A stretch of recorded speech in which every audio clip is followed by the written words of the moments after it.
great. I can do anything good. I like my school. I like anything. I like my dad. I like my cousins. I like my aunts. I like my Allisons. I like my moms. I like my sisters. I like my dad. I like my hair. I like my haircuts. I like my pajamas. I like my stuff. I like my rooms. I like my whole house. My whole house is great. I can do anything good. Yeah. I can do anything good. Better than anyone. Better than anyone. That's where I'm at right now. I like my stuff.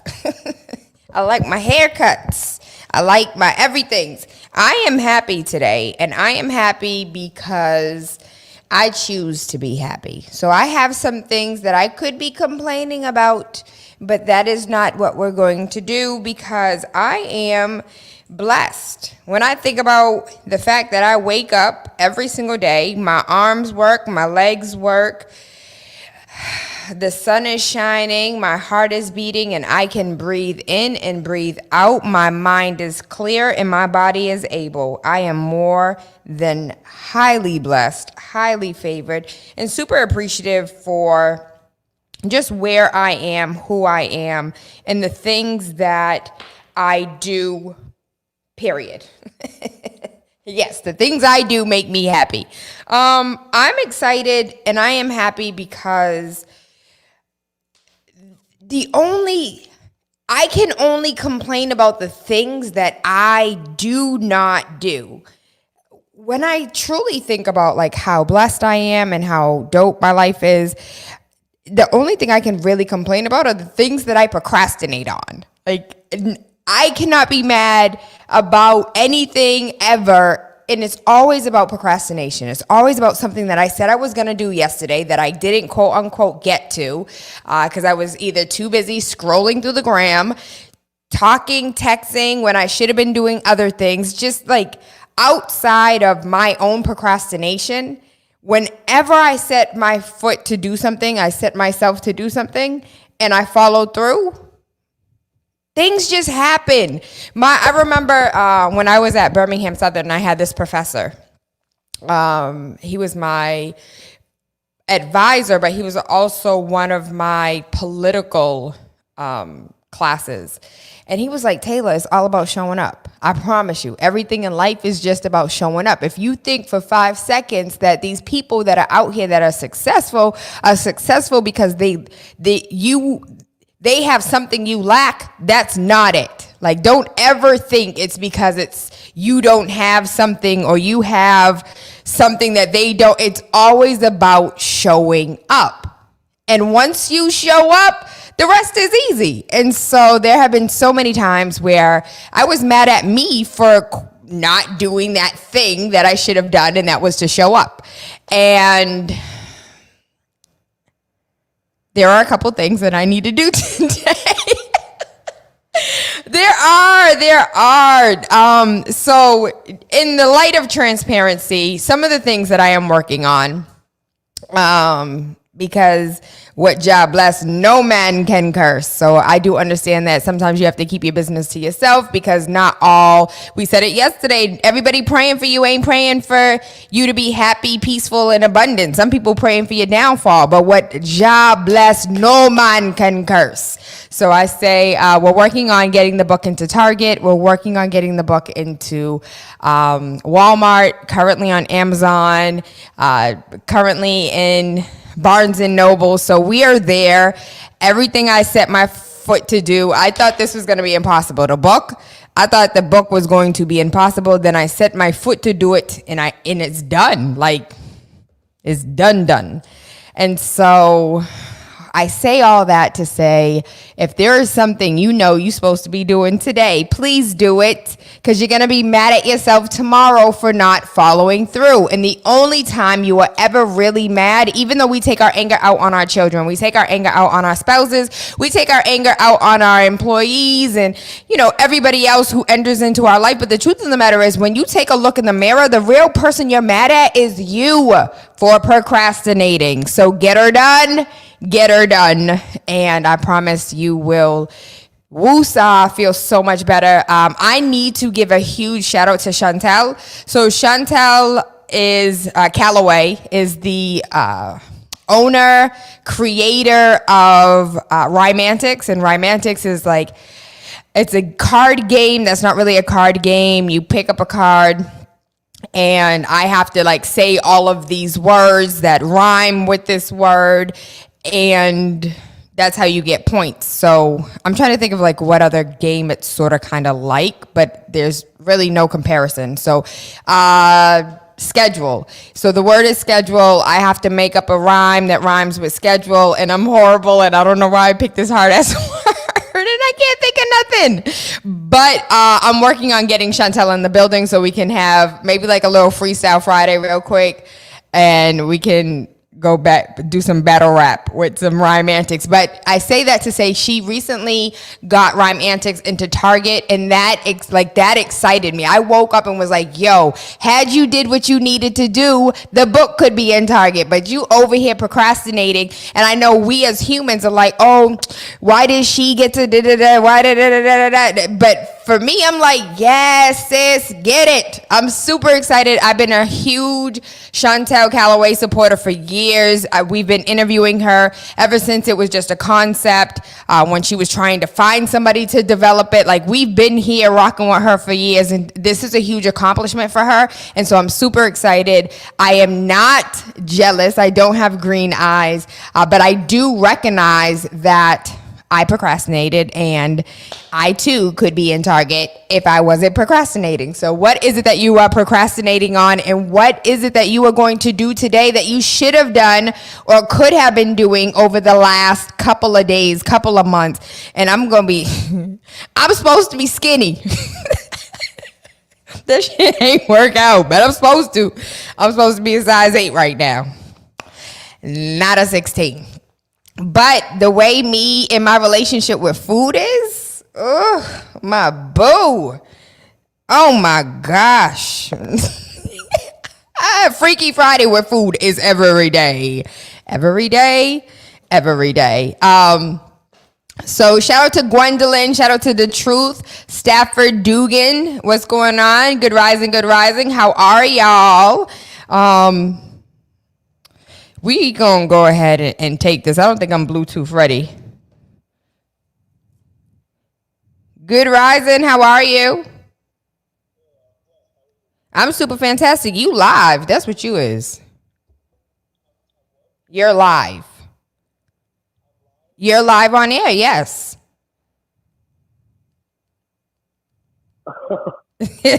Listen, don't call between 11 and 1. I'll put you live quick. What's going on, Ralph? I don't know. I was just hitting you up to let you know about what I have cooking. All right. Well, we going to have to cook later because we live right now. Okay. You want to say hi to everybody? Always a pleasure. Everyone listening to Tayla. She's the best out there right now. So keep on supporting, keep on showing your love. I listen all the time. And that interview with Councilwoman Wu, I was with. Thank you. Thank you. Yo, for those who don't know, this is Ralph. Ralph is the writer, director, creator, producer, screen, all of the list down the line. In the movie that I was in, you guys remember Stella's Kitchen, the movie we had the world premiere, the red carpet, that dress, woo, them titties was looking nice. I want to bite you. So, Ralph, we're going to have you in the studio one of these days to talk about you being a film producer and what that means, especially with you being at ICN, being a Haitian American male, creating films in America for Haitians. And so dope young man, love everything that he does, we got some things cooking in the works right now, and so we're gonna put that in the oven and circle back at a later date. Absolutly. Sorry for interrupting the show. Always a pleasure. Always interrupt the show. You got the number, call back. Bet. All right. All right, peace. So better not call my phone because I will put you on blast each and every time. So as far as the news is concerned, we're going to talk a little bit about real estate later. Last time we were supposed to talk about real estate, we ended up talking to Daddy, and he done broke down life lessons and everything else. I need to talk to him about relationships because I'm in my feels, very much in my feels. And so I need some guidance from my father. And so we might bring him on air at a later date to talk about my feelings, my emotions, and my lack of relationship, or the whatever it is right now or isn't right now. Like, I need clarification and I need help. And so the only person that can help me is my daddy. As far as news is concerned, Trump compares COVID to the flu and urges Americans to learn to live with it instead of closing down the country, as critics accuse him of downplaying the virus.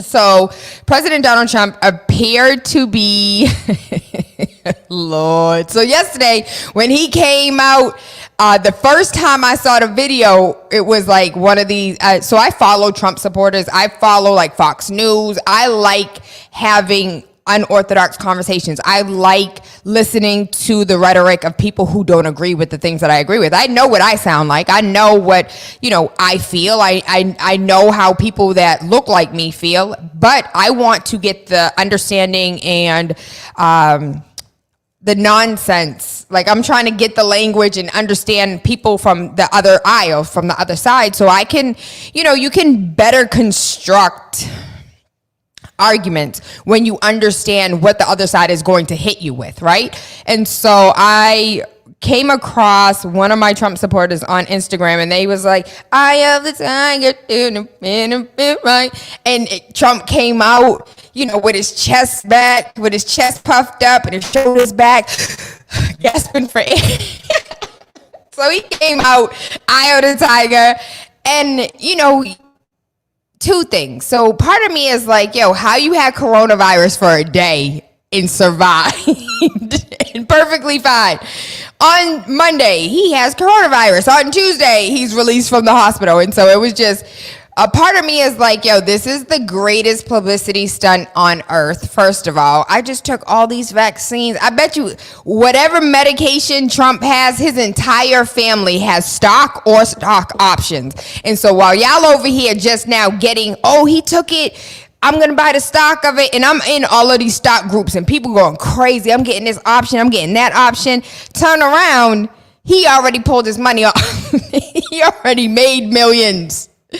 And y'all lost a whole bunch. No, but part of me is like, this is the biggest publicity stunt. There's no way he had coronavirus for all of 48 hours. But then I go back to February when the children and I got sick, before coronavirus was this like heart-stopping thing, and everyone was like, "No, don't touch me, put on a mask." The children and I were sick as a dog. And if you know anything about my children, we don't get sick. So my children are unvaccinated. The baby has never been ever with a needle, has never seen needles. Asaria was vaccinated until she was about to be 2, like her 2-year schedule. And Anari at that time was 3 going on 4, and he got his whatever he was scheduled for at that time, and it was 6 shots, 3 in each leg. He was miserable for weeks, and there was something in me, like the way he responded to these vaccines, the way Asaria responded to these vaccines. That was the day I was not an anti-vaxxer. I was not a this. I was not that. I was a mom who was protecting my children from this thing that I could not. I thought my kids were going to die. There was something seriously wrong with them after these shots. And if I'm honest, they ain't never recovered. I joke and say that, but there are many parents who have vaccinated their children and saw 48 hours later, their child never was the same. And so for me, my kids not being vaccinated is something that I take seriously. And for them to never get sick and to see my nieces and nephews like always runny nose, snot nose, sniffles, like always sick, have every vaccine that ever hit the market, every flu shot, and them kids always sick. My kids are never ever sick, but in February we were knocked on our ass, from me to the baby. All four of us was knocked. And it only lasted about 48 hours. But like the aches, the pain, the headache, the like all of it, back pain, stiffness of joints, not being able to eat, everything coming out of everywhere. It was horrible. And it was nothing that the doctor could explain to us. It was nothing, like nobody knew what it was at this time. Long story short, could he have gotten it 48 hours later, was perfectly fine? I feel like a lot of people in America feel. Back in February, back in early March, a lot of us feel like we had coronavirus, and it came in different shapes and forms, and it's like a sickness that I could never explain. It was like, I thought I had the flu, but they told me I didn't. A lot of us felt that way. Let me go to the comments because I came out. Good rising, good night. The infamil. Are you the milk boo? What up, Bill? How you doing? And so more than 210,000 Americans have died of COVID, a much higher rate than the flu. Many people every year, sometimes over 100,000. And despite the vaccine, die from the flu. Are we going to close down the country? He said, with a question mark. Trump arrived back at the White House on Monday night, taking off his face mask to enter the building. With Marine One as the backdrop, the pilots having risked their life to transport him. He filmed a campaign ad. The clip was released on Twitter shortly after he returned home, and Trump said, "Maybe I am immune." Doctor said Trump appeared to be having difficulty breathing despite his claims that he's feeling great. Joe Biden said Trump was responsible for his infection and blasted the macho attitude that avoids masks. Trump treatment will continue at the White House with doctors on Monday, saying he's not out of the woods yet, but he will continue his vaccine schedule of whatever it is he is taking, and everybody is buying the stock. And I'm not even going to say the name because I don't want you to play the game. Okay. Somebody hit me up and said that they need some advice from my daddy too, as far as relationships are concerned. We might have daddy come talk to us about relationships tomorrow. How about that? Where my ladies at? All my friends that don't have daddies love my daddy. Like, love him, seek him for advice, have always been like daddy's girls. He's adopted all of them. So to all of the watchers and listeners, if you guys want to adopt daddy for a day too and get some male perspective, I trust and believe he will never steer you wrong. You may not like what he has to say, because when you have a real man that puts his foot down and tells you the trails, like for real, we don't like that. We like these demasculine men that tell us what we want to hear and gossip and argue with us. Let's be honest. A girl 13 years old who got a negative rapid response COVID-19 test only had a runny nose and ended up spreading coronavirus to 11 family members staying in a vacation home together. She's 13 years old. She was exposed to an outbreak of the coronavirus in June. She got a rapid test 4 days after exposure, but received a negative result. 2 days later, the teen developed a runny nose, but had no other symptoms, and she and her parents and brothers left for vacation with extended family. Coronavirus spread from her to 11 of the 13 other people who stayed in the house for part of the 3-week trip. None of the other 6 family members who visited the exterior of the house and maintained social distance got infected. But I'm interested in knowing about the other 2 who were in the house that didn't get sick. What are your diets like? What type of vaccines are y'all taking? You were in the house with 13 people. 11 of them get coronavirus. 2 of them do not. I want to know what those 2 are doing in their life, because apparently it's something correct. Bill said that he could use some of that relationship advice. Okay. You want to call daddy too? We might call daddy today. I'm for it. If y'all for it, I'm for it. Cop 22 is charged with the murder of shooting the pillar of community. He was a Black city worker, 31 years old, as he was walking away after trying to break up a fight between a man and a woman at a gas station. His name is Jonathan Price. His name is Jonathan Price. His name is Jonathan Price, and Jonathan Price was breaking up a fight between a man who was whooping on a woman, and so you know he was a real man. Like, nah, I'm not having that. I want to like make it clear that there's a lot of punks out here that see men beating on women and drive past and walk past and talk about it's not their business. Protect women. Hashtag protect women all the time. Because I am the one to break up a fight if I see a man putting his hands on a woman. Like, you may not feel strong enough emotionally, but listen, he gonna catch these hands. Jonathan Price, 31 years old, was shot dead on Saturday by a Wolf City police officer. Witnesses said that Price was attempting to break up a domestic violence incident between a man and a woman inside an Exxon gas station in Wolf City. As Price approached the couple, the man reportedly assaulted him, and the altercation spilled outside where police arrived shortly afterwards. Witnesses say that he put his hands up immediately and attempted to explain to police what happened, but was tasered before being shot multiple times. On Monday, Wolf City police officer Sean David Lucas was taken into custody. Within hours of his arrest, Lucas posted his $1 million bond and is now out in the streets awaiting for his trial. You should have made it $5 million. Shoot. But this was in Texas. The Texas Department of Public Safety said that Lucas tried to detain Price, who resisted in a non-threatening posture and began to walk away. Witnesses say that that is not what happened, and we are definitely going to see this unfold throughout the weeks like we have for every other Black man, woman, child that is shot dead by people who think that they run the country. California DA reopens an investigation into the transit cop who shot and killed a Black man in 2009 after his family said his death mirrors George Floyd's because officers kneeled on his neck. Oscar Grant, 22, was fatally shot in the back by a transit officer January 1st, 2009. Isn't this about the movie? There was a movie made about this, wasn't it? At the train station. What was the movie name? And my dude was in it. Hold on.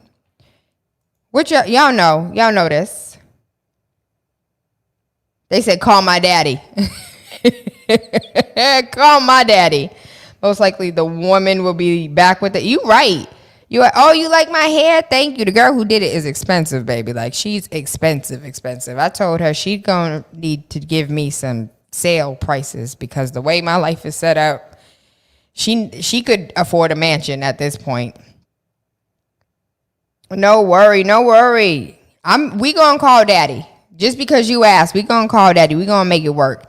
But what was the name of the movie where the gentleman, like, he went out with his friends and he was on he was at the train station and all of them got detained, but this one officer shot and killed him. Somebody, y'all remember the movie. It's going to come up. But going back to the story, he was killed by Bay Area Rapid Transit officer Johannes Mesley at a train station. It was one of the first police shootings captured on video by bystanders. Mesley was charged with murder, but Los Angeles County jury found him guilty only of involuntary manslaughter, and he ended up only serving 11 months. Recently, Grant's family called for a re-investigation into his death that they believe mirrored George Floyd, who died in police custody in Minneapolis. Family wants charges to be filed against the ex-officer Anthony Perrone, who pinned down Grant with a knee to his neck, similar to the way George Floyd died. And Perrone was fired for his role and his statement that contradicted video surveillance and other officers and witnesses' accounts of that evening. On Monday, the Alameda County District Attorney Nancy O'Malley announced that she will reopen the investigation into the killing of Grant. And we definitely definitely will be following this story because I want to. Fruitvale Station. Thank you. My babies always know.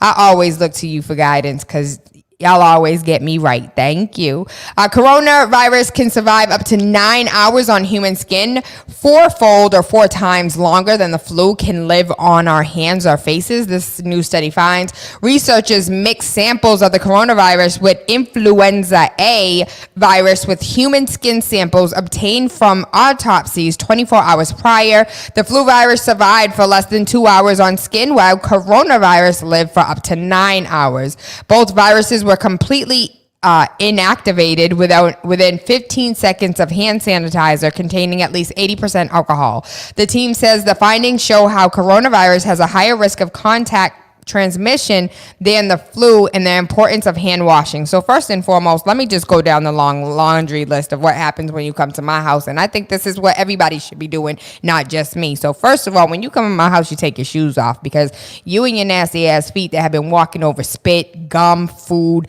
trash, rubbish, like all that is not walking through my house where my kid drops and eats everything from the floor first and foremost. And then after you take off your shoes, if you think you're going to sit on my couch or if you think you're coming upstairs, you better get naked. And I mean all the way naked. Everything that touched your seat in your car, everything that touched that bus seat. I have a video on YouTube as well as my Instagram where they beat, you know how they beat rugs? They were beating the seat of the bus and dirt just came flying out. You are not transmitting all of that 17 years of unwashed nastiness into my house. Get naked and put on some inside clothes. Second, well, after you take off your shoes, go straight into the bathroom, wash your hands. Like that should be normal, but apparently it's not. As far as hand sanitizer is concerned, why do all these new hand sanitizers smell like old ass tequila?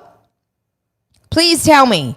I have no idea, but every time you go somewhere and they're like, here's some hand sanitizer, it smells like old alcohol. And I don't mean the alcohol that you use when you get a cut. So for me and mine, what we ended up doing is, you know those little bottles that you can like put spray in, you get it from the grocery store, you can get them like the travel size spray bottles.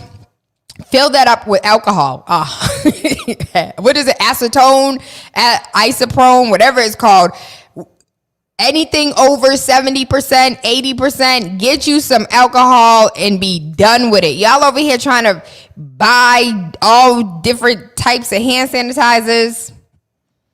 The moral of the story is just get some alcohol and get some lotion and call it a day. But it's nasty, like, especially in movies. I'm the one in movies just like, ew, did they really just get in the bed with their clothes and shoes? I'm like, ew. The same way they be having sex and don't even like pretend to put on a condom. At least pretend to put on a condom. Like, pretend.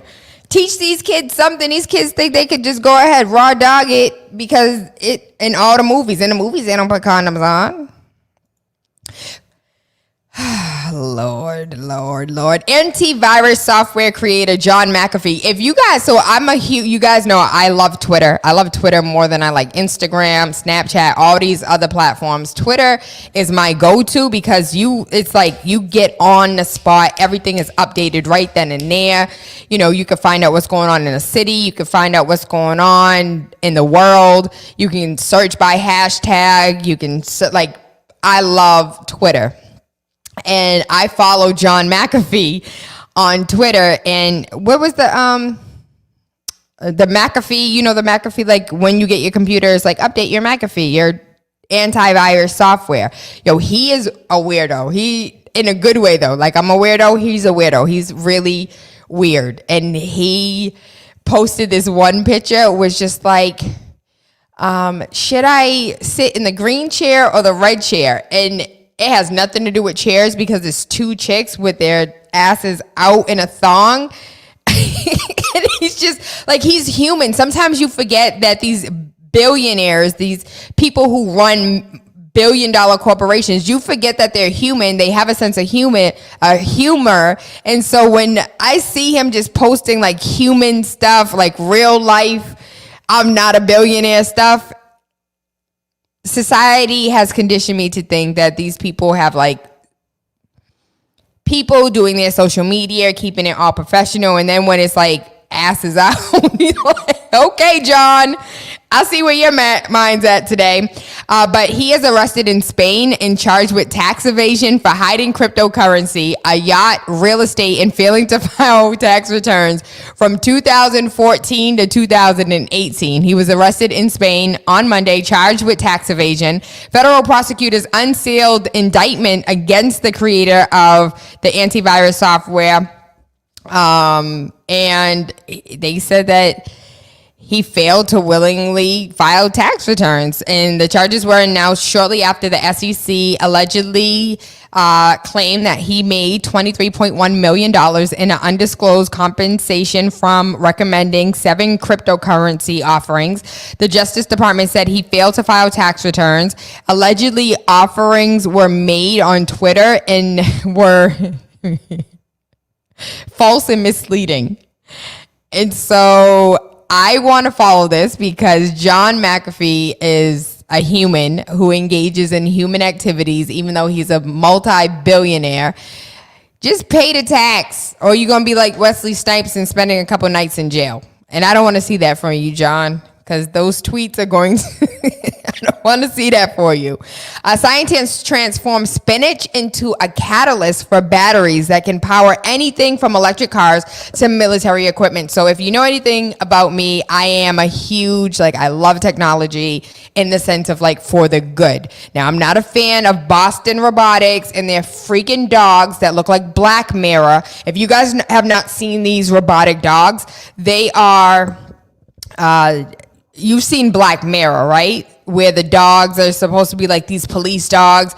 And I think they stole a candy bar. It was something so small, so tiny. They ended up being chased by these dogs. The dogs don't ever die. You kill them. They send a honing device to another dog that's in the vicinity, and that dog comes and chase you down. And then that dog ended up falling asleep. The battery died, but then it gets solar charged during the it was absolutely insane and worked my nerves. I had so much anxiety, and I was just oh, thank God it's not real. And then I see Boston Boston, what's the people their name? I just called it Boston Scientific. Oh my God. Came out with the damn dog, and the dog stands down and gets on its hind legs and looks like it's about to attack you. Anxiety is through the roof when it comes to that. Shooter X176 said there's a lot of punks with badges and guns. Fruitville Station is the name of the movie. Shout out to Bill. Shout out to Shooter X176. Who else is here? There's a couple other eyes. I see you, baby. Check in so I could check on you.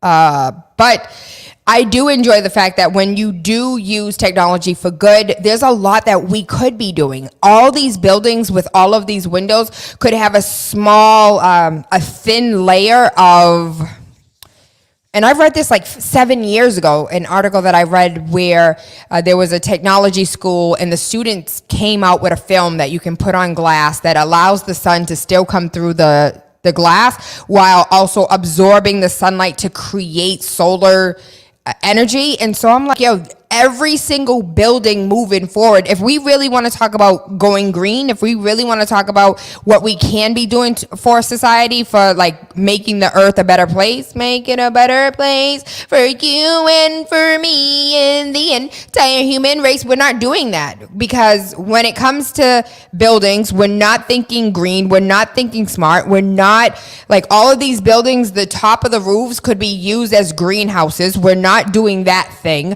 We're not using all of the glass buildings to create solar power. We're not putting windmills farms in our ocean. There's so much that we as Massachusetts could be doing. in the most quote unquote liberal state in the country, there's a lot that we lack. But I digress. Scientists transform spinach into a catalyst for batteries that can power anything from electrical cars to military equipment. The spinach can be used as a cheaper and safer catalyst for batteries that power anything from smartphones to electrical cars or military equipment.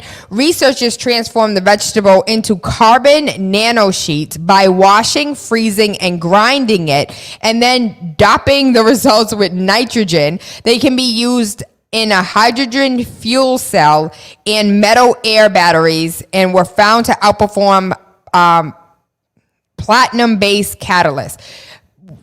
Could spinach get extremely expensive? Yes, but could they not do it with grass? Can they not do it? I'm not a fan of cauliflower, so maybe cauliflower. I love Brussels sprouts, but I don't want to see spinach be super expensive because now we're using it for batteries. But if we can do that with spinach, what other compounds that are in nature that we can use to do the same thing? We know that we could be using grease. If we go back to the conversation that we had a couple weeks ago regarding hemp, we could be using hemp. Shout out to my hemp farmer.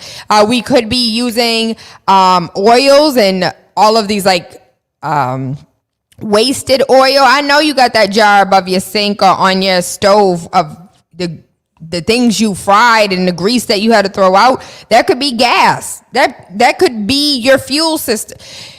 We could be doing a lot. We currently are not. I wish that we were. In other news, a girl who is 6 died after being raped in India.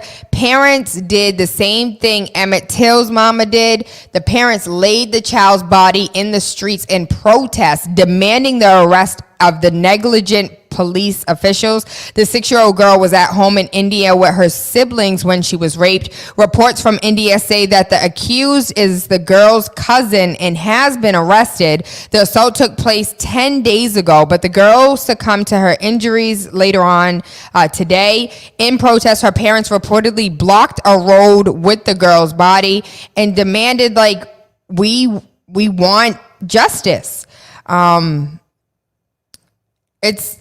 The photos are out here, and rape in India is rampant. It's insane on so many levels, and men are not even held accountable. The average of nearly 90 rapes were reported in India every day last year, according to the data by the National Crime Records Bureau, but large numbers are thought to go unreported. So 90 rapes a day that are actually reported. And if you know anything about victims, most victims don't even come forward.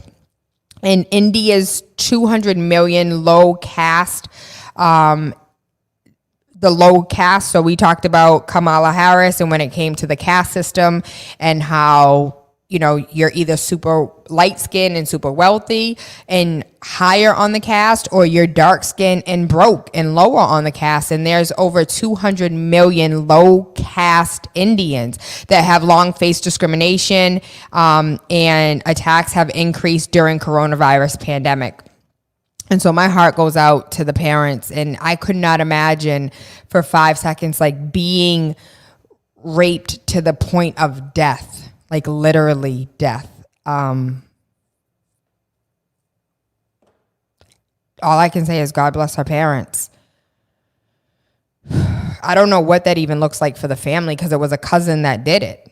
So now how does this family interact with one another? And that's a really serious question that we ourselves need to ask here in America, because how many times did Uncle Raymond rape someone and no one ever talked about it? How many times was cousin Susie raped by, Uncle Joe's son, and no one ever speaks on it? We never speak on it as a family. We've never had the conversations. There's no open dialogue. There's definitely resentment. People that hate each other can't be at the same parties at each other.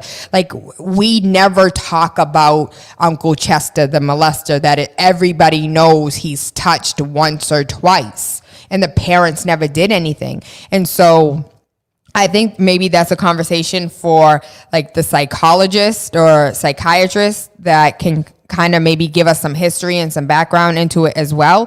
Because I don't know, but I do know that it is prevalent in Black communities for us to have that uncle that chested the molester, and nobody wants to talk about it, but a lot of us need to heal from it. A white cop was fired after hog-tying a Black woman and ignoring her plea for help in a patrol car. This is, again, 1,000,001 stories about what's going on in the world when it comes to us. Former police officer Levine Hafine was fined for the incident. Video footage of the incident, first shown on Tuesday by the city, is part of an appeal hearing from the former police officer. The video shows 28-year-old Shantia Kelly being arrested on August 17th, 2019 on charges resulting from a fight. Hafine placed cuffs on her and then placed her in the back of the patrol car and then ties her handcuffed hands to her feet, which is called a hog tie. After Hafine and another officer placed Kelly in the back of the police car, she leans forward the other side of the vehicle and attempts to open the car door. After she does so, Hafine told police officer he was going to hobble her for trying to get out of the car. Police then took her out of the car, put her face down in the nearby grass. The video shows the woman screaming that she was in pain and could not breathe. She continuously asked for help and asked him to sit her up. When he did not do so, she became aggressive. She slid headfirst into the floor of the vehicle. She eventually slid further down and landed on the floor where her feet were above her head. She cried. She apologized. She repeatedly said she couldn't breathe. "I don't want to die like this, officer. I'm a good person. I'm just under the influence. This is some slavery-ish. I'm sorry. I'm so sorry, God. It hurts so bad. Please don't let me die back here like this. Master, I'll be good," she pleaded minutes later. After arriving at the detention center, a female officer opened the door and asked, "Honey, why are you head down like that?" "He was gonna kill me," she told the female officer. When the female officer told Hafine that it didn't look pleasant, he said she was in the seat but decided she wanted to roll. And that is another story of how, like dogs, we are treated. Mind you, yesterday I read the article about the police officers that allowed the dog to maul the man to death, and like bits and pieces of him were all over the yard the next day, and the family's outraged. And once, listen, I said this once, I'm going to say it again. At any point in time, if anything happens to a Tayla Andre, it better be hundreds of millions of dollars. I don't want 1 million. I don't want 10 million. I'm going to bankrupt the entire police department, because you're going to learn today to stop effing with me and the people who look like me. That little $100,000 does not bankrupt them. People don't learn until you hit them where it hurts. And you know where it hurts 9 times out of 10 in the pocket, because I could send you to jail. You going to jail means nothing, because you're going to get out 11 months later. Me, you being convicted of this thing, you just gonna be a mall cop the next week and trying to beat on somebody else like that. None of that works. But you know what works? When I hit you in this pocket and you get all of these hundreds of millions of dollars taken away from you, that's when policy starts to change, because we don't have the money to be giving tax-paying citizens money away because we failed to do this thing that we said we were gonna do, and that's protect and serve. I digress. In other news, a black man who spoke in support of police fatality was shot by police officers.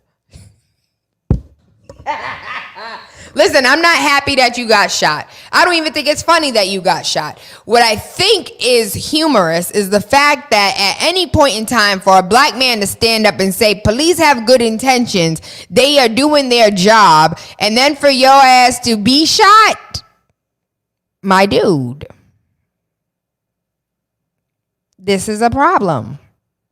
But a lot of us support police officers, and it's not because we support, family members. It's because of this age-old ideology that if you just listen to police, then they will treat you fairly. They will treat you humanely. You speak to them with respect, they speak to you with respect, unless they're biased, unless they have, preconceived notions about black people. Like you don't know who you running into.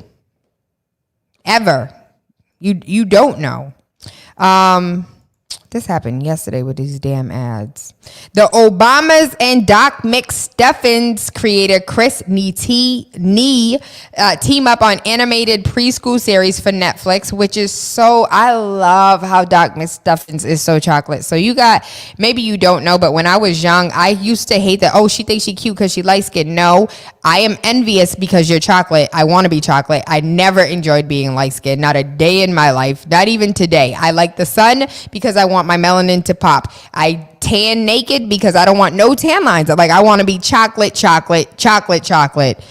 dipped in chocolate. I love chocolate. Netflix is adding a new animated series to its lineup with the Obamas. The former president and first lady's production company, Higher Ground Productions, is teaming up with Doc McStuffins creator Chris Nee to create a series following a young black scientist named Ada Twist. It is reported that the streaming giant has ordered 40 12-minute episodes. The series follows a popular book series written by Andrea Beatty with illustrator David Roberts to encourage more young black girls to become interested in STEM. I am thrilled to be partnered with Higher Ground to bring Ada Twist to the screen. Nee said, as a fan of the books, I was taken with the diverse characters, striking design, and vital message that science matters. Plus, Ada fulfills my personal need to populate children's television with strong girls who aren't afraid to be the smartest kids in the room. Once Cary Grant became on board to showrun, I knew we had the dream team to bring all aspects to life. The series will make its debut in 2021 with screenwriter Cary Grant from projects like Mirror, Royal Detective, and Nella the Princess Knight, who will serve as showrunner for the new animation. As a young, curious black girl who grew up loving TV, I simply became accustomed to really seeing images that reflect me on screen. And the ones that did represented an anti-intellectual stereotype that led me to hide my own light under my bristle, said Grant. And to be part of bringing a show to kids that feature a young black girl being unapologetically the smartest kid in the room, in a world that is diverse and visually stunning as the one created in book series, author, illustrator, fills my heart to capacity. Working with Chris Nee, my old boss, and certified preschool TV hitmaker, the Higher Ground, in their commitment to representation, dreaming big, and excellence has been the alignment of so many stars. It is truly a celestial event. So I am excited. But what about little boys?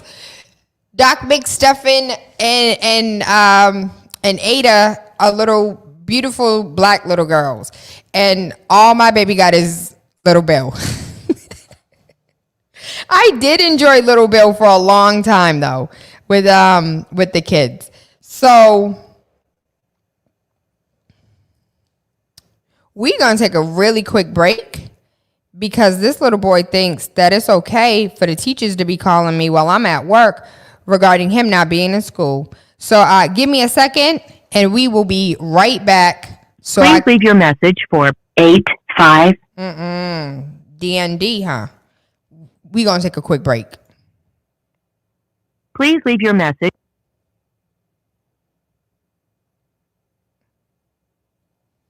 Please leave your message for 85734668895.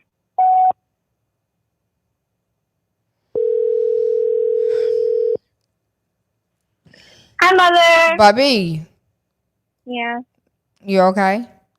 Yeah, I'm okay. All right, how's school? It's going good. Okay, where your brother at? He's in the room. He sleep? His room.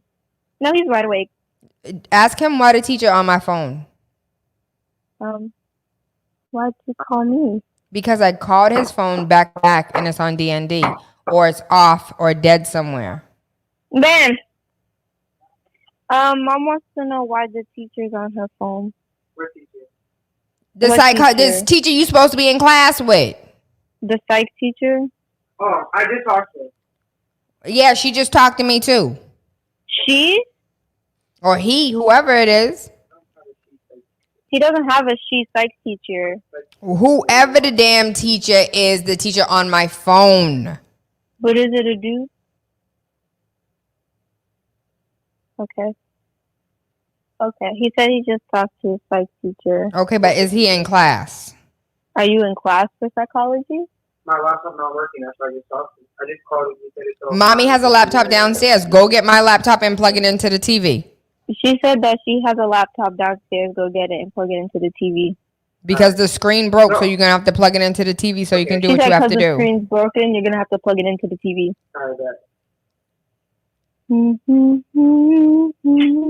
Okay, Bubby, thank you so much for being the telephone. No. It doesn't matter, girl, boy. The people was on my phone, period. We were just asking because if it was a girl, we were going to be like, we're just trying to figure out who the teacher was. That's Clearly it says Anari. I'm just checking in because Anari is not in psych class. Yeah, because it was psych class. So what happened to the computer because you weren't in class when I left? He said, what happened to the computer for it to not be working? I don't know, like it died, you know. Then plug it in. Elijah, what are you saying right now? Okay. She said, Elijah, what are you saying right now? Just plug it in if it really things. Plug it in if it's dead. That's what she said. It just died. Plug it in. This is like, Mama, you just repeated the joke. What? She's over here. She's like, it died. Go plug it in. Mama. Yo, come off my phone. I have things to do. Bubs, you good though? You called me. That's You're gonna hit okay. me on some come off my phone. You called me. Okay, I love you so much. I love you too. I love Mwah. you. Mwah.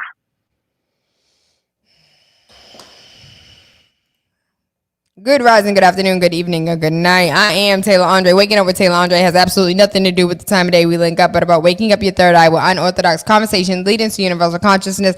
These kids, I think I'm playing with them. Don't have no teacher call my phone. That is the worst. I hate for somebody to come and talk to me about my kids. Like, that is when we have problems. You do what you're supposed to do when you're supposed to do it. Don't make nobody call my phone about nothing. Period. Yo, that's the number one rule. What's mommy's number one rule? Don't make people call your phone.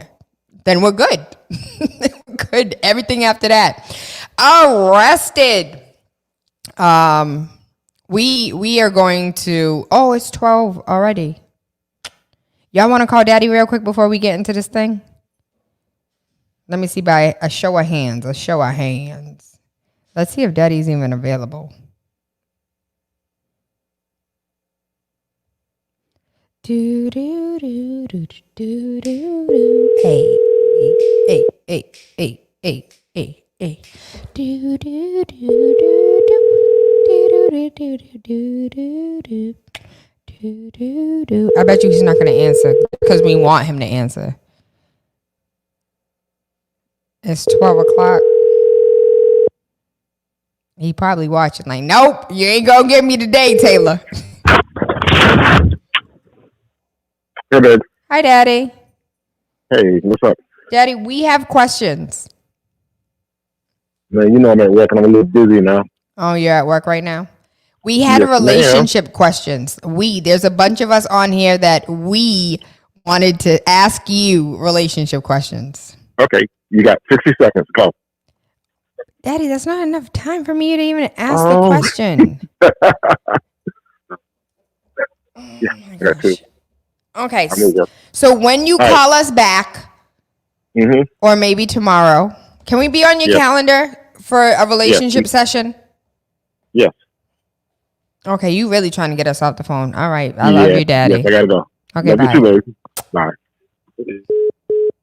I tried, y'all. Daddy said not today, not right now. Actually, he didn't say not today. He just said not right now. So we definitely will check back in with Daddy at a later date. Whatever relationship questions that you have, inbox them to me, taylormademedia@gmail.com. Whatever questions you have, we definitely will get them asked by Daddy, because sometimes you just need a man in your life to tell you all of the wrong things that you're doing in life and set you on a right path. With that being said, let's get into what kind of questions, and we had some questions on Facebook, what real estate questions that people had. What I wanted to do is I wanted to give you guys the intro. So I wanted to read the intro for you and the history.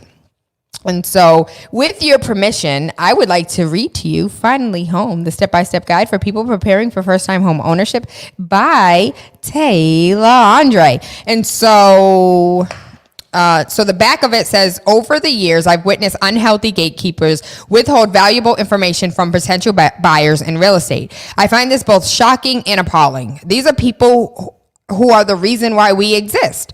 I have written this book because home buyers deserve to know the true sense of home ownership by having all possible knowledge about the 30-year commitment they will make in the form of an investment property. This book is written to give you the knowledge that you need to make informed decisions while also giving you tips, tricks, and the truth about becoming a homeowner. Finally Home is a must-read, step-by-step guide that will equip any first-time home buyer with the knowledge they need to feel confident and make informed decisions.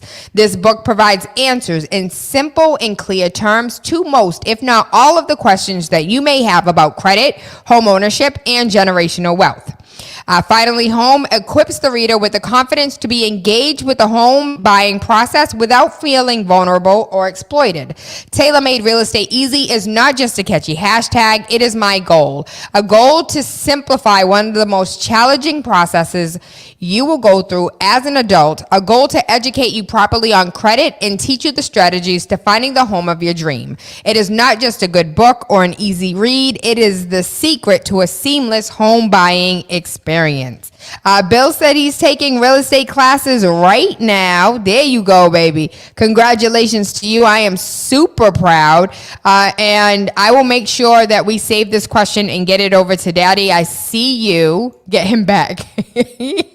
You want me to bring Daddy back bad, huh? Trust and believe, when he's not busy, he will call back my phone, because my daddy's just dope like that. And so the book is super short. There's a dedication, acknowledgement, introduction, preface, the history of discrimination, the true his story of discrimination, truth, the dedication. Can I tell you, I love everything about this book. So this book is dedicated to the parents that were forced to quiet down the children so the neighbors don't complain, to the children that were restricted from backyard play because it posed a liability to the owner, to all the pet lovers that could not have a companion due to extenuating pet fees or direct disdain towards animals, to all the people who hate being called tenant instead of their respectable names, to my mother, let me preface this. So yes, you can get a signed copy of the book, boo. It's on the website. You can get it from the website. You can hit me up if you're in the city of Boston. We can link up somewhere. So I wrote this from my perspective, and then my mom read it and she was like, Tayla, we were never evicted. And I was like, we weren't? Then why were you crying? She was like, because I didn't want to leave my house. And so in the book it says, to my mother who went from living in her family home to venturing out and trying to a rent to own program, being evicted and ending up in the projects of Plymouth, Massachusetts, to finally becoming a homeowner where she can listen to the coyotes, see the stars, watch the turkeys and deers, use her backyard as a playground, and most importantly, affords her the ability to have her grandbabies playing safely on her land. And so my mom grew up on a farm more than I grew up on a farm. She actually had the chickens, the pigs, the cows, the horses. Like, my mom grew up on the farm where I grew up with we grew up with chickens. We grew up with all the fruits and vegetables, but I don't remember the cow. She said that Betsy was around, but I think I was too little for the cow portion of the farm. But we had it. We had all the chickens. We had all the pigs. We had all of these animals on the farm. For context, for those who are unaware. So I'm a Cape Verdean American. My family came over on a boat. We still have like the manifest of when they came over to America. And they purchased land in the most expensive zip code in Massachusetts. They purchased land in Duxbury, Massachusetts. And they most likely purchased the land for cheap because it's marshland that they ended up turning into cranberry bogs. And those cranberries were then sold to Ocean Spray. And so we had cranberry bogs that we were selling to Ocean Spray. We had fruits and vegetables that fed the entire family. They did canning where I bet you, like, my family are real life hoarders. They have everything and anything that you could possibly imagine. My uncle Georgie was such a hoarder that he had a can of Pepsi that it was Coke, a can of Coke that when it opened, there was nothing in it. That's how old it was. There was no liquid in the Coke can when it was opened. And I think I was like 10 when someone opened it. So it had to have been like 30 years prior to that moment in time. But my mom told me that she never got evicted, and so I have to like go back and do a whole nother volume. I'm not doing all that, Mom. Like, people can believe we were evicted. I'm okay with that. But she said that it was a rent-to-own program. The owner ended up not wanting to, and so all of that money into the rent-to-own they ended up losing it. And we moved into Algonquin, which is like the projects of Plymouth. And anybody who know anything about Algonquin, that was a weird time in my life. Acknowledgements. This is my favorite part of the whole book. So I want to give a huge shout out to George Bush and all other political and influential affluent assholes that implemented and currently support in the form of complacent silence a federal policy that encourages municipal education systems to leave children behind with outdated teaching methods, deceitful curriculums, useless testing, and over-disciplining, ignoring talent, and most importantly, failing to prepare our youth for the real world. This book exists because real education does not take place in our institution. This book is dedicated to the 55-year-old that just learned how to manage their credit, to the millennial that is breaking generational habits, and first-time homeowners that still don't understand the process of buying a house. Introduction. Dun, dun, dun. Hold on. You're in Field's Corner. So my real number is 617-459-0041. Give me until about 1:45. I'll meet you somewhere in Dorchester, and you can get the signed copy of the book, baby. 617-459-0041 for anybody else who wants a copy. You can also get a copy at the gas station in Mattapan. Miss Stacy is a black woman who owns the gas station in Mattapan. A lot of people don't know it's black owned. You can also get the book from Faith Naturals. She's closed on Sunday, Monday, and Tuesday, but she's open Wednesday through Saturday from 12 p.m. until 7 p.m. And you can also get the book at the bookstore in Roxbury. I can see the name in my head, but I cannot think about it right now. And so the bookstore in Roxbury, the book is there. The book is in Mattapan, and the book is at Faith Naturals. Congratulations, you purchased a book in 2020 while the rest of the world is scrolling through social media and attempting to keep up with the Joneses. You are investing in yourself by purchasing a step-by-step guide on how to become a homeowner. Most people want to own a home but have no idea where to start. There are thousands of courses on how to become a homeowner, and I feel like I've read hundreds of them. Yet there's always something missing. My goal is to offer you a complete package, including the history of homeownership and how discrimination has prohibited some from obtaining it. This book will not only prepare you to become a homeowner, but will also give you the tools you need to feel confident in the process. I fell into real estate as a radio personality. For 7 years, I was interviewing political and affluent leaders in the city of Boston trying to understand what is gentrification and why is it happening in my backyard. No matter where I turned, it seemed as if nobody had the right answers. Being the investigative, inquisitive, lifelong learner that I am, I set out on a quest to get the answers I felt my listeners deserved, and that landed me on track to becoming a real estate agent. Since then, I have mastered my craft by inserting myself in rooms that most agents avoid, reading and listening to books and podcasts from experts that have been in the business for decades, and most importantly, experience with working with clients that experience unorthodox issues that most agents never encounter in their lifetime. And so let me take a Frugal Bookstore. Yes, thank you. Frugal Bookstores in Roxbury. Let me tell you, like in my first year of real estate, I encountered some of the most intricate deals that no agent has ever experienced, will ever experience in their entire career. All of them hit me in the face like bricks. I got slapped in the face my first and second year with some of the most difficult real estate transactions ever.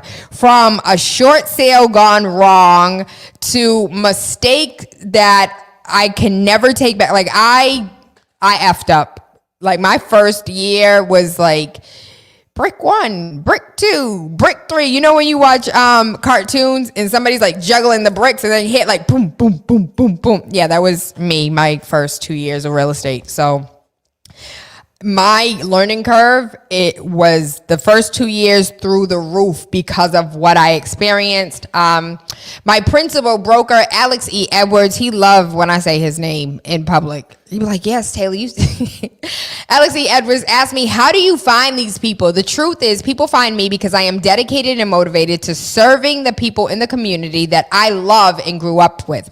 This book is not going to be long. It's not going to be drawn out. We're going to get straight to the point and answer your questions and help you make informed decisions about your next steps to finally being home. Oh, I'm so proud of me. I really am proud that I wrote this book, though. Okay, so preface. This book is specifically written for people that are not well versed in real estate jargon or in the process. I am well aware that there is so much more that I could have added to the book to help investors, but I didn't want to complicate things for people strictly looking to become homeowners. When people call me asking what is it that they need to do to purchase a home, I give them a quick rundown so they know what to expect during the overall process. The first thing you want to do is start saving your pennies. In the words of Nana, you want to start saving your pennies. How much is it going to cost you? That all depends, but I would suggest on saving as much as you possibly can. Next, pull your credit report. Take a look at all the problematic accounts and rectify them. From there, I'm going to connect you with a loan officer, depending on your personality. I have loan officers that will hold your hand through the entire process and stay on the phone with you until you are comfortable and feel like you are fully knowledgeable. But I also have loan officers that will send you a link to fill in the blanks yourself. Depending on your personality, we will figure out who is best suited for you. After you receive your pre-approval, which determines what price range we are looking in, you and I will talk about location, your wants, your desires, your must-haves, and your no-nos. And it's important to get your pre-approval first before we start talking about what you want and what you don't want in a house. Because if you have a $500,000 budget, then baby, we can go all day about what you want and what you don't want, especially if we're looking outside of the city of Boston. But if you're in the city of Boston and you get a pre-approval for $250,000, baby, there's very limited inventory that fits in that price range. So we have to be mindful of what you're pre-approved for. I want you to understand that sometimes your no-nos may be unavoidable due to your affordability. From there, we will find your dream home that fits within your financial comfort zone. I want to be mindful that a lot of us here in Boston, including myself, could purchase a multi-million-dollar looking $350 house in Georgia. I just want to be clear. I hate Boston real estate. I hate the fact that $350,000, you look broke. You are getting a second floor apartment with 1 bathroom, 3 bedrooms, and one of the bedrooms was turned into a bedroom but used to be the dining room. That's where we are right now. Your condos are really apartments. here in Boston. And for that $350,000, that's why I got licensed in Georgia, because if you want to leave this ish whole city, and definitely go to a place where your mayor is black, your police commissioner is black, everybody at the grocery store is black, you can find black hair products, you don't have to search for black. Like, a lot of us don't belong here. And so I am perfectly okay with hopping on a flight and finding you a house in Georgia. I just want to be clear that $350,000 is a lot. You have to make about anywhere between $60,000 and $70,000 a year. And if you're making $60,000 and $70,000 a year and all you can afford is a $300,000 house, because once taxes are added to it, once insurance is added to it, you know, that $50,000 is ate up rather quickly. And so $300,000, you're looking at Brockton, you're looking at Abington, you're looking at Rockland, you're looking at Attleboro, like you're looking at Taunton, Raynham, because affording anything in Boston, even Randolph is high as hell. Even if you take a look at Brockton, Brockton is high as hell right now too. So, you know, if you can and are willing to leave the city of Boston, to leave Massachusetts, baby, you could live a good life, better than the life I live when I thought that I was gonna go crazy. Okay. We will put an offer in. From there, we will find your dream home that fits within your financial comfort zone. We will put an offer in. Sometimes highest is not always best. And the reason why I say that is because I have won quite a few bids on offers by like skipping inspection, especially if my client is really like knowledgeable and he or she has like cousins and uncles and people who can do work. As long as your furnace is good, as long as your water heater is good, and as long as your electrical is good, everything else could be fixed. Taking a look at foundation. I'm not an inspector, but I know a little bit. I'm a real estate agent, but I will guide you to the best inspector. But if I honestly feel like the roof has another 5 to 7 years on it, you are going to have to change it. You have people in your family that can change it. The electrical's good. You know, you could do some patchwork over here, break down this wall, open up the living room a little bit into the dining room. Like, all of that can be altered at a later date. Let's look and see what it is that's this gem, this, you know, diamond in the rough. If the house has good bones, everything else is like, I was gonna say mechanical. Everything else is aesthetics. Like everything else is just looks. And so highest isn't always best. Sometimes the seller needs to close immediately, and not everybody can close immediately because, listen, I'm trying to like run out my lease, or I'm not trying to pay at, you know, all of this extra money for to break my lease. Some people need more time, and so the seller needs to find suitable housing. And so if you're staying with your parents, you have more flexibility than somebody who actually needs to move out of somebody else's house, move out of an apartment. And so it really just depends, as far as like highest not always being best. Sometimes if you put down a higher down payment, instead of putting down like the 3% or the 3.5%, and you put down 7% or you put down 10%, that shows that you are a strong buyer, that you're willing to close, that we're not going to get to the closing table and all of a sudden you can't get financing, and so I got to put this house back on the market. Like, there's a lot of things that go into accepting an offer. And even though the seller wants what's highest, they also want what's best for them. There's a lot of sellers that don't want to sell to investors. They want to sell to a family.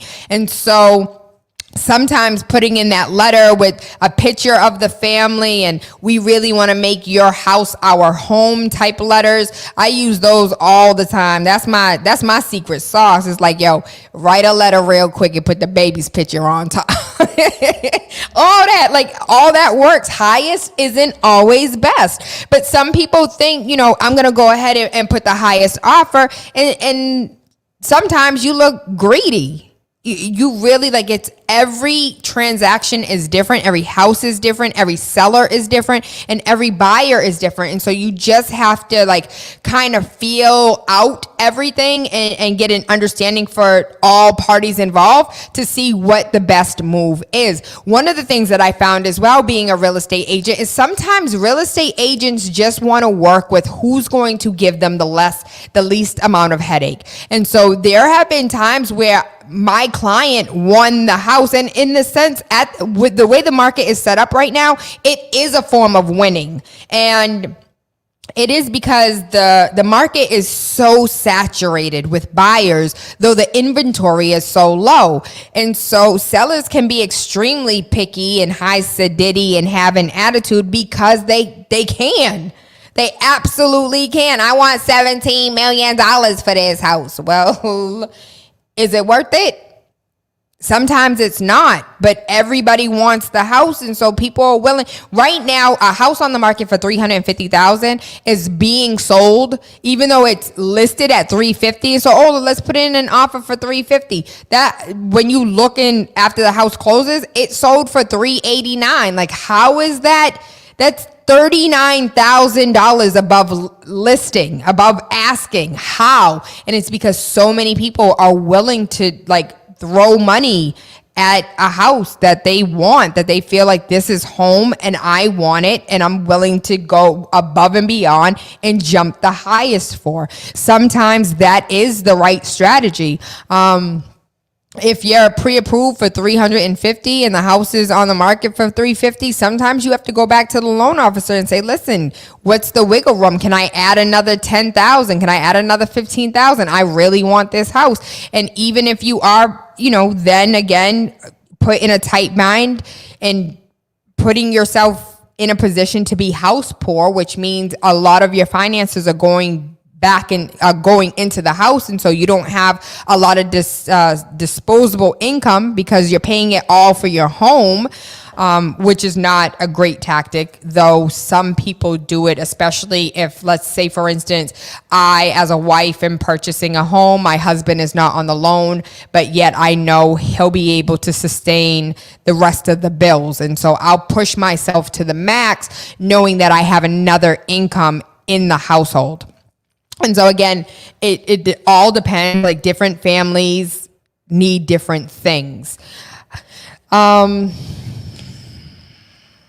We would put an offer in. Sometimes highest isn't always best. I will do everything to negotiate on your behalf and get your offer accepted. When your offer is accepted, we immediately have to submit a $1,000 binder, which says, I'm so serious, I'm putting $1,000 down. Next, you will set up a home inspection within 10 days from our accepted offer. The options of pest, lead, and asbestos can be added at an additional cost. The inspector is going to tell you anything and everything that is wrong with the house. It is his or her job to talk you out of the house. Based on their inspection report, you can then make informed decisions on how you want to move forward. How amazing would it be if on your first date, your prospective significant other told you all of their flaws, all of their traumas, all of their hangups, and so you know whether or not you want to waste your time dating them. If the inspection doesn't scare you, we move forward to the purchase and sales agreement. I want to stop there because that is one of my most favorite analogies when it comes to speaking to my people about purchasing a home, because it's something that everybody can relate to. Imagine you truly do. And I recently learned that my stepmother did this to my father. They went on a date and she's like, listen, these are my 3 things right here, right now. And we're going to talk to daddy at a later date about that. But imagine going on a date and it's just like, hi, I'm Tayla. I'm super expensive because I don't eat chicken. I don't eat beef. I only eat seafood. I have 3 kids, 2 baby daddies. I'm selfish AF. I'm a Taurus. I'm super spoiled and annoying. I'm a lot of work. I'm super complicated. And I don't like for your children to be disrespectful or rude. I don't like for me to go on a date and say all of these things, right? I don't snore in my sleep, but I don't like people who snore either. I don't cook every day. And the reason why I want to be clear. The reason why I don't cook all the time is because first and foremost, I have teenagers and these little don't eat what I cook. And I'm tired of making a full course meal for you to have a starch, a meat, and a vegetable, and your ass want to eat damn cereal. I'm tired. So I stopped cooking. I stopped cooking for these damn kids about a year and a half ago, maybe 2 years ago. And I'm not doing it. I'm not picking it back up. Maybe when Baby Rain gets big and he's like, Mommy, I'm hungry, I'll cook full meals again. But right now, he want to eat noodles. He want to eat pasta and butter. I'm not cooking a full meal. So what am I eating? Fruits and vegetables and maybe some cakes and cookies. But I just sat down and told, like, you got the business. What you want to do? How you want to move forward? Do you want to move forward? I wish more relationships were like that. I wish you sat down at the dinner table and instead of asking me what my favorite color is, I would like for you to start asking, like, what are your traumas? What happened when you were a kid? What type of behaviors do you engage in as an adult that we need to, like, what type of healing do you need? What kind of trauma do we need to, like, as far as therapy is concerned, what kind of therapy do you need from the traumas of your childhood? That would be dope, but that's exactly what home inspection is. So let's get back to the book. Daddy's not here to talk about relationships. At this time, you would submit your deposit, which is typically 3.5 for those utilizing an FHA loan, and anywhere between 5 and 20% for those using a conventional loan. If you do not have an attorney that you want to work with, I will refer you one to fit your personality. The attorney and loan officers now have a conversation that they don't worry us with. It feels like radio silence because we went from speaking multiple times a day, throughout the day, all day, every day, to only speaking when you or the attorney has questions or the loan officer needs document.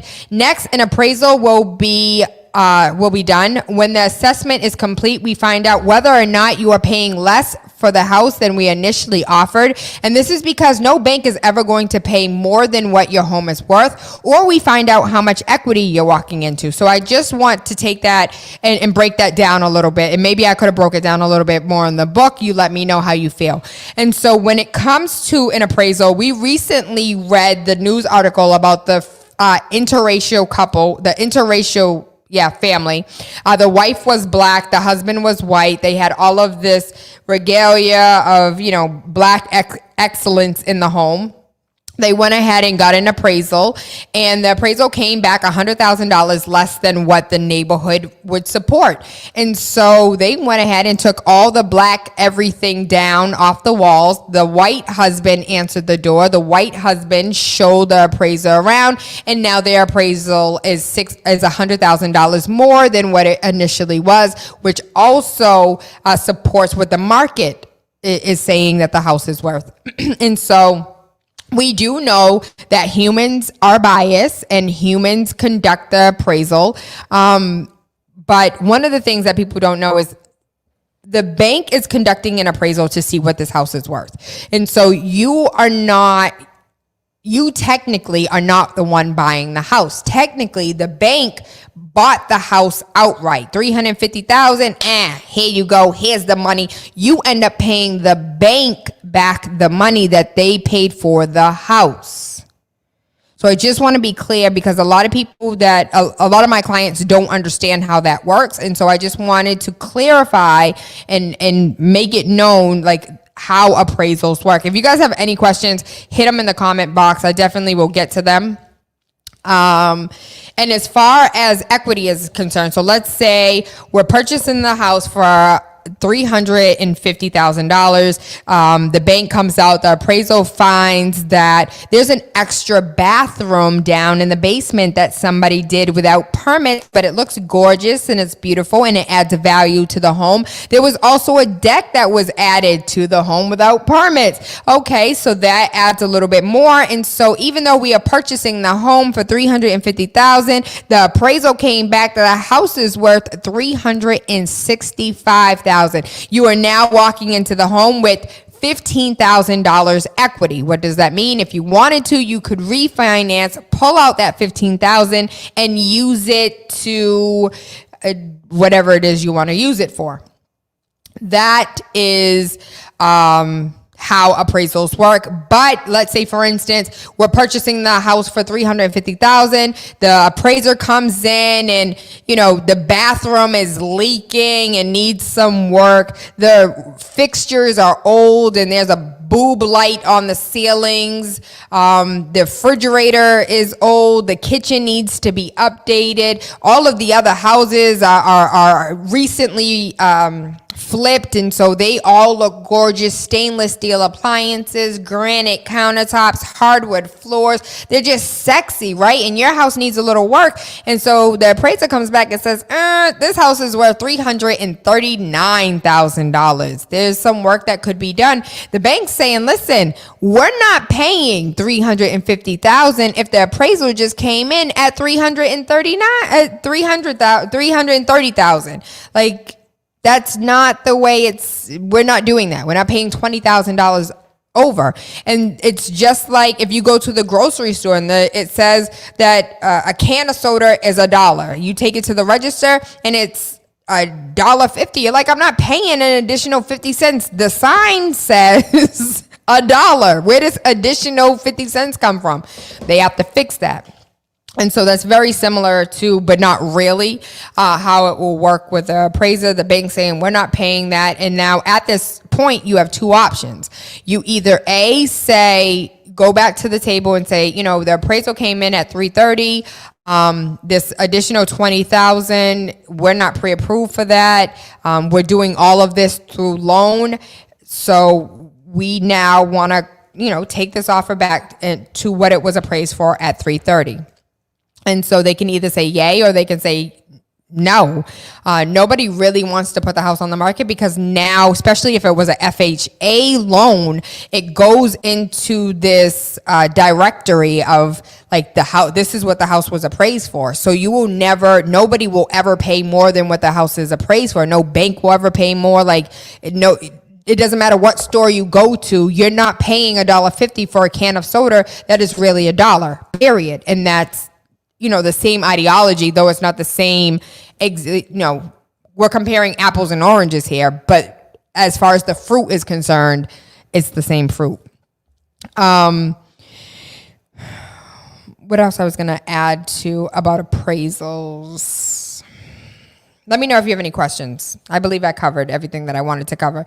Approximately 28 to 40 days after our offer is received and accepted, we meet at the closing table. And at the closing table, you bring with you closing cost and patience because you will be signing documents for 30 to 90 minutes. Yet when you are done signing, the transfer of property will be recorded and you will be a homeowner holding the keys to your house where you can finally call home. That is the point of the book, Finally Home. And for those that are just tuning in, good rising, good afternoon, good evening, or good night. I am Tayla Andre. Waking up with Tayla Andre has absolutely nothing to do with the time of day we link up, but about waking up your third eye with unorthodox conversations leading to universal consciousness. Today we are talking about my book, Finally Home, and I think I read like 5 pages, the intro, the acknowledgement, and basically like what it looks like to purchase a home and why it's important. But the bulk of the meat and potatoes of why I really wanted to read this book to you is the history of discriminatory truth when it comes to real estate. And so here we are, page 8. I am really excited for this because this was like a research project for me, but a lot of this knowledge I already knew, but I wanted to share in a timeline. So like I did a lot of due diligence for this, and I hope you guys really appreciate it. History seldom speaks of victims' struggles, resilience, or triumphs, but boasts about his accomplishments even when the victory was the sum of another's efforts. The colonizer that would proudly wear his or her MAGA hat often uses the phrase, pull yourself up by your bootstraps, while rarely ever knowing the truth behind how people of color couldn't even buy boots or the straps to pull them up. There are thousands of books on housing discrimination, the laws that created systematic oppressive practices, and still in 2020, urban communities are suffering from lack of proper education, misguided information, and blatant lies. The statement in the intro, I'm not going to waste your time with nuances of history. As stated in the intro, I'm not going to waste your time with nuances of history, but will give you my interpretation of the housing discrimination timeline. 1789, private property rights. The United States government rules blacks, slaves are property, not citizens, and have no rights. 1789. 1855, Massachusetts passed its Married Women Property Act on May 5th, allowing white married women the ability to buy, sell, manage real and personal property. 1857, Dred Scott, who was a fugitive slave, suing for his freedom, but because Scott was property and not a citizen, he had no rights to sue. 1865, Congress chartered the Freedmen's Savings and Trust Company, a banking institution for those released from slavery. No banking services were afforded to blacks, even though they were land and business owners. 1866, the 14th Amendment declared all persons born in the United States are citizens who have the same rights to real property as white citizens. 1876, the government can take your land, known as eminent domain. The government's duty to the public is more critical than an individual's inconvenience. 1872, Homestead Act, amended to include blacks. 1877, Reconstruction ends, Jim Crow begins. 1960, Buchan versus Warley case. The court found it unconstitutional for the Louisville, Kentucky ordinance that prohibited blacks from purchasing a property in white majority-owned neighborhoods. 1917, Supreme Court ruled zoning based on race was unconstitutional. Owners began adding covenants or restrictions to their deeds. Example, no part of the said lot shall be occupied by any person of Negroid race, blood, except in capacity of servanthood. Property shall never be sold, rented, or otherwise disposed of to any persons or person having any percentage of Negroid blood. 1924, National Association of Real Estate prohibits integration. This is when you see the real in realtors and it has like the realtor with their registered sign. That was the real in realtor. That is who they are. That is who they are. That is why people ask me all the time, like, Tayla, are you a realtor? Like the one with the registered? No, I'm not. And the reason why I'm not is because these people, didn't change because, oh, that's not the right thing to do. They changed because the law changed. And so at their core, 1924, the National Association of Real Estate prohibits integration. Prohibited. We don't want it. We're not going to do it.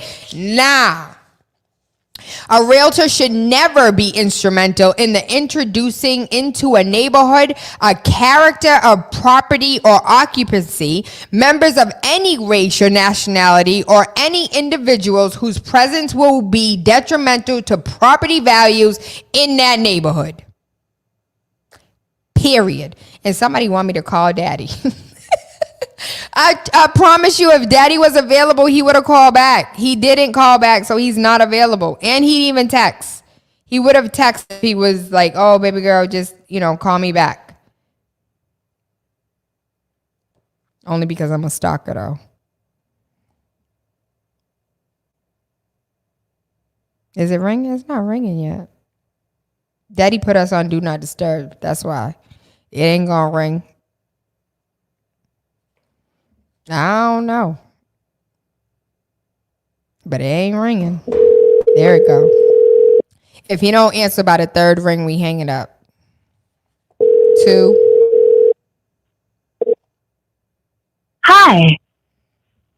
Eric is not available. Daddy sent us the voicemail. I tried, Shooter, but Daddy is not available right now. He's out there selling cars and not being a jerk of a used salesman. He don't sell used cars, but my daddy do sell Hondas. He sold Hondas all the days of my life. I don't remember my daddy having any other job other than military, selling cars. Okay, let's go back. So the realtors are racist, have been racist, and the only reason why they stopped being racist is because the United States government told them to stop being racist. And so, no, I'm not a realtor, even though people are like, oh, you should get it. You should get it. It'll put you in good, like, da-da-da-da-da. I'm not associating with racists. And they have never denounced, like, what I'm waiting for is for them to say Black Lives Matter. What I'm waiting for is for them to hold their agents accountable, because a lot of their agents come out in their mouth and say a lot of slick stuff all of the time. I am a victim, and I'm not a victim. I may have been the person that one of the realtors came out their mouth and disrespected, and then I had a dog check that broad.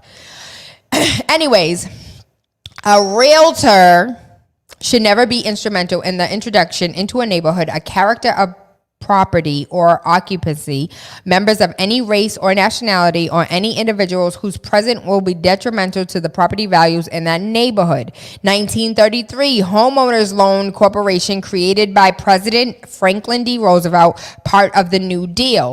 1934, Federal Housing Administration is established. 1934, the U.S. government creates redlining through the National Housing Act of 1934, allowing Homeowners Loan Corporation to create residential security maps to outline high-risk areas that were occupied by blacks. This is predominantly the reason why blacks live in isolated areas in urban cities today.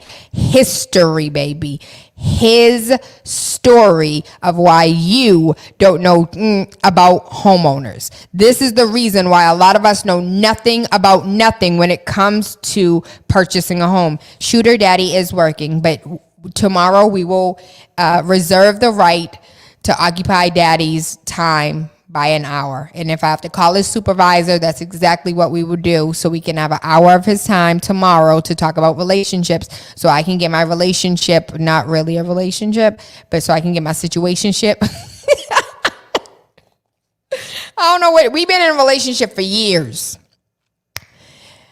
I don't know if he's aware that it's been years, but you know, sometimes you have to claim people that don't want to claim you. Yo, I'm crazy. I hope y'all know this. This ain't new. For those that know, y'all been knew I was crazy. This ain't nothing new, right?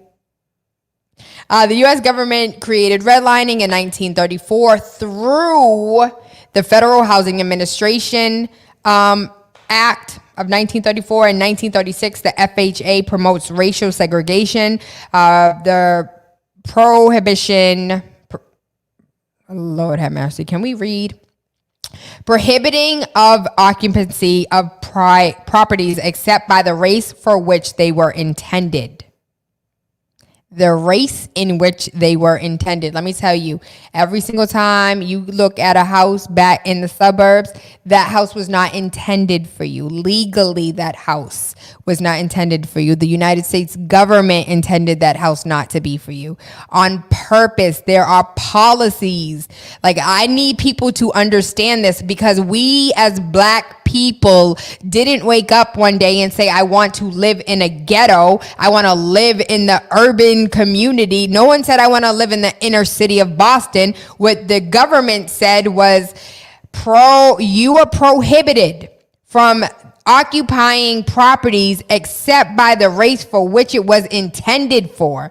Inharmonious racial groups and incompatible racial elements would devalue a neighborhood. This is 1936. This is not 1845. This is not 1777. This was less than 100 years ago, where FHA, I'm not even going to throw out a number, but a good portion of FHA people who utilize FHA are who?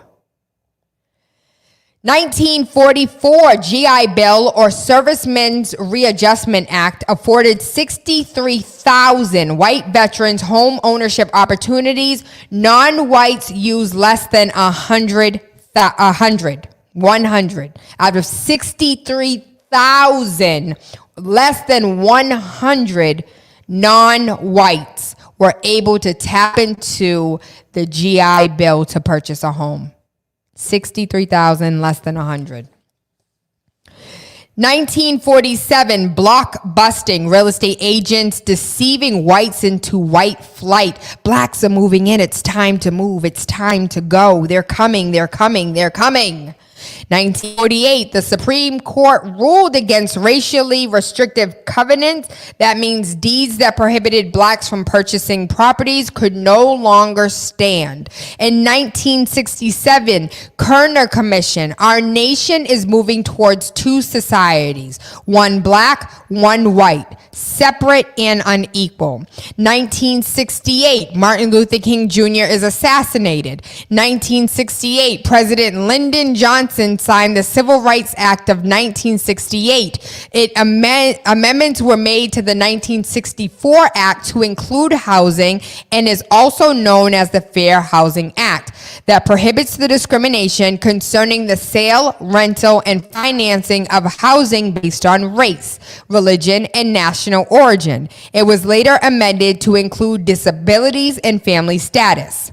1968, Jones versus Mayer Supreme Court decision bars all racial discrimination, private as well as public, regarding the sale or property rent that the statute thus constructed is a true exercise of the Congress' power to enforce the 13th Amendment.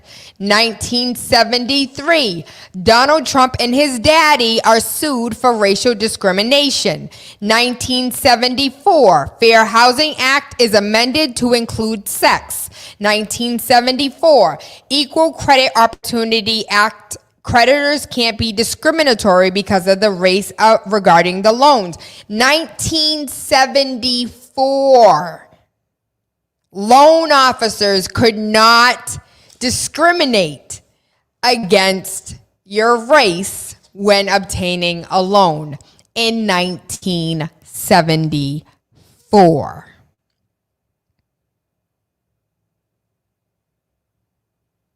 My mom was alive in 1974. My baby daddy was about to be born.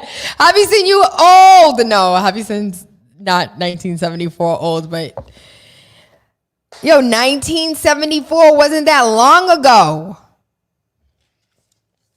1977, Community Reinvestment Act or Housing and Community Development Act of 1977, Transparency of Loan Practices. 1980, Bill Dedham investigated that banks would lend to lower income whites but not to middle or higher income blacks. 1988, National Fair Housing Alliance was founded. 1988, Fair Housing Act was amended to include family status and disabilities. In 2020, JP Morgan, Chase, Bank of America, and Wells Fargo, all within the last 10 years, were instructed to pay hundreds of millions of dollars towards discrimination cases. So although this timeline began when indigenous blacks were considered property, the discrimination towards melanated people still persists today. When I tell you that those 3 pages are what makes my heart beat regarding this book, because there's a lot of facts in here that you were not told in school when it came to history. There's a lot of facts in here that you were not told when it came to your first time home buyers class. There's a lot of facts in the history portion alone that more of us need to be aware of so we can be mindful. Listen, when you go to apply for a loan, you say you're white, okay? You are a white woman. Claim you white on everything, baby. But I'm not. It's okay. On paper, just claim you're white so you can get a higher pre-approval. But this is real life. This is real freaking life. Not for one person, not for two people, but for all of us. This is real life. So we're coming to the top of the hour. I'm not going to begin to read the rest of it. Where's my baby at? You want to come link up for a book? You have my number, 617-459-0041. I'll meet you if you want a signed copy. If you don't want a signed copy, you can head over to Tayla. I look weird with a side part, with a middle part. Everybody always talk about, I couldn't do that. Oh. 617-459-0041 is my real number. Give me a call if you're looking to get access to the book. It is at the Frugal Bookstore in Roxbury. It's also in Mattapan at the gas station, which is a black-owned gas station. And you can also get the book at Faith Naturals, which is closed on Sunday, Monday, Tuesday, open on Wednesday through Saturday from 12 p.m. to 7 p.m.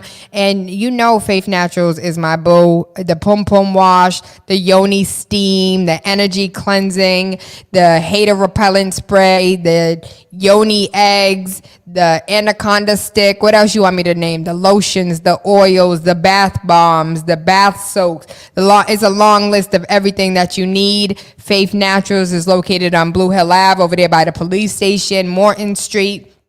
And there are a couple books in there as well for Finally Home, the step-by-step guide for people preparing for first-time home ownership. One of the things that I do want to make clear is that like a good portion of this book is about credit. So I want to say like 17 pages is just dedicated to credit. And there's also like what it looks like to put in an offer. Like there's everything in here, baby. I did everything in here for you. So there was little to nothing that you needed to understand. Where isn't there also like I have what's the name in here too? When you're trying to fix your credit, I have the step-by-step guide on how to fix your credit, but there's also, what's the thing called? I put a sample letter. That's what I'm looking for. I'm looking for the sample letter on how here it is. The sample letter on how you can go ahead and fix your credit yourself. Like there's gems in here, baby. The book is $20, but there's over $2,000 worth of knowledge in the book. It's $20, but $2,000 worth of knowledge. Educate yourself, educate your family, be mindful of what's going on in these streets as far as your finances are concerned. I would tell you, we're going to get Noah Jones in a building so we can talk about finances and talk about life insurance, talk about the importance of, especially my entrepreneurs that don't have a 401k, that don't have that backup plan, that don't have like money set aside for retirement. That, that's definitely conversations that we want to have now. I want us to be properly informed. I want us to be educated, and I want us to make informed decisions. When you have all the knowledge, you move differently than if you just go off the fly. We are going to do what we can. As far as getting daddy, they have cures for every disease known to man, but the cost is high. They make money off of people being ill. Absolutely. And that's why they don't want you eating vegetables and taking your vitamins and working out. They want you to eat fast food and sit in front of the TV all day. Oh, that's what I did want to read to you. There was a story.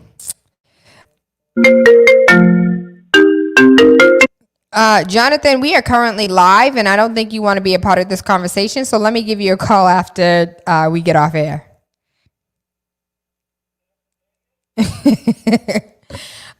Daytime host Tamron Hall is sued for $16 million over the 2019 anti-vaccination episode. So she had an episode, the anti-vaccination movement has gained steam throughout the country over looming fears around vaccination side effects. According to a 2019 study by the American Osteopathic Association, 45% of American adults express some type of doubt in vaccine safety. The discussion has been highlighted on numerous television segments from both sides of the argument, including talk show host Tamron Hall. Now, one woman is suing Hall over her comment during the 2019 episode on vaccinations on her Emmy Award talk show.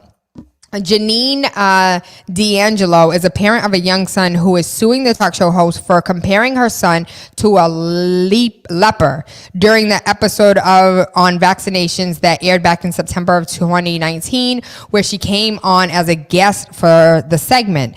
I can't look at him like this and have this debate when I know my son is around the corner, and I wouldn't want him to hug him because I don't want my son, based on science, to be exposed to an unvaccinated child, Hall said. This is why we brought it up, not to judge him. $16 million is a lot of money. And I think I, too, would attempt to sue her. I want to follow the story because I don't know. I don't know. This could be swayed either way. But one of the things that I did want to make mention in the next 8 minutes that we have left is in 2018, data and statistics regarding vaccine injury claims under the VICP. So for those who do not know, there is a national vaccine injury compensation program. And if at any point in time, if anything was to happen to Anari and Asaria, when I talked earlier in the show about when the day I stopped giving my kids vaccines, if something were to happen to my children, I couldn't just go to the court. I would have to go to there is a vaccine court where it is only for vaccine injuries that this court was designed. So just like a family court, just like a criminal court, there is a vaccine court. So approximately 33% of VICP, so National Vaccine Injury Compensation, and 33% of the Vaccine Injury Compensation Program recipients, 33% claimants receive compensation. From the establishment of the National Vaccine Injury Compensation Program in October of 1988 through January of 2018, just over 19,000 individuals and families have filed claims for compensation under the VICP, with approximately 4,000 claims remaining unresolved. 5,825 claims have resulted in awards of compensation, while 11,113 claims have been denied. I want to be clear that just because these claims have been denied, it is very difficult. And this is based on like the documentaries that I watched. This is based on the stories of families that have battled the vaccine court, vaccine injury court. Like, it is very difficult to, like, your child has to have no possible pre-existing conditions. No family members can have pre-existing conditions, because if the mom had a heart attack or the great grandmother had a heart attack, it's like, oh, well, the baby could have had heart issues because the great grandmother had heart issues. It is extremely difficult for you to get paid under the National Vaccine Injury Compensation Program. 93% of VICP claims involve non-fatal injuries. Of the 19,021 claims filed under the NVICP through January 3rd of 2018, 17,772 involve non-fatal injuries. This amounts to 93% of all VICP claims, which does not mean that these people are not, it just means they didn't die. It doesn't mean that they don't have ailments that came from the vaccines. It just means that they lived. The flu shot injury claims are most common, but more DTP claims involve fatal injuries. So of the 19,021 claims filed, over 4,000 involve flu shot related injuries, including 197 fatal injuries. However, while the flu shot injury claims are most common, the most claims involving fatal injuries result from the vaccinations of diphtheria, pertussis, and tetanus, the DTP shot. Since October 1988, 696 families have sought compensation for fatal injuries and illness linked to the DTP vaccination. Vaccine injury claims are on the rise. The number of vaccine injury claims filed under the VICP has risen each year since 2011, and 2017 saw a 13-year high in the number of claims filed. In total, 1,243 individuals and families have filed claim for compensation in the fiscal year of 2017. So far, the NVICP has already received 339 claims for 2018. I have not seen anything for 2019 or 2020, and so that's why I'm reading of 2018. The total compensation under the VICP has surpassed $3.5 billion. In the fiscal year of 2017, the VCIP paid more than $252 million to compensate individuals and families coping with the effects of vaccine-related injuries and illnesses. This brings the total compensation awarded under the VICP to more than $3.5 billion. Lord have mercy. Over 5,000 claims have been filed for unspecified vaccines, but only 8 have been paid out. This is from website Leah Durant. Leah Durant is an experienced litigation attorney. Leah Durant focuses on representing clients in complex vaccine litigation matters. Leah Durant is the owner and principal attorney of the law offices of Leah V. Durant, PLLC, a litigation firm based in Washington, D.C. Her and her staff represent clients and their families who suffer from vaccine-related injuries, adverse vaccine reactions, and vaccine-related deaths. The law offices of Leah V. Durant is dedicated to assisting individuals in recovering the highest level of compensation as quickly and efficiently as possible. And I definitely will be reaching out to Leah Durant to find out whether or not we can have her on air to talk more about some of the injuries that have taken place in some of the cases that she has worked with. And so I thank you. I love you. I appreciate you. We are coming to the top of the hour, and I love every single last one of you. Tomorrow, we're going to go ahead and talk to Daddy and have relationship questions answered by my Faja. And if you lack a daddy in your life, you can definitely borrow mine. He's so dope. If you have any questions you want to ask him, regardless of what you want to ask him, feel free. My daddy is currently married. I know a long time ago, I put him on the block for dating. Who wants to date my daddy? You have to wear a size 8 shoe so I can wear your shoes. But he ended up marrying my stepmom, who is a damn 7. I can't fit my fat feet in a 7. The hell? One of the questions that we got for Daddy that we definitely are going to ask him tomorrow is, I broke up with my girl of 7 years recently. I need her back. I was an ass and fresh out of prison and 21 years never dealing with a woman. And now I want my boo back. What do I do? And so I'm interested in knowing what Daddy's going to say about that.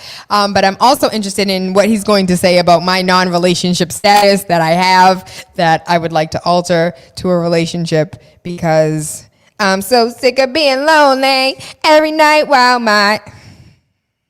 Okay, I'll stop now.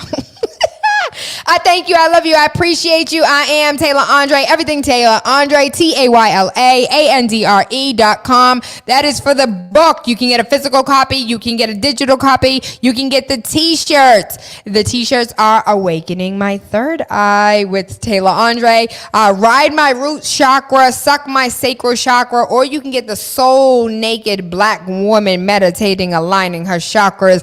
I hope you have an amazing day today, and I can't wait to see you mañana. Mwah.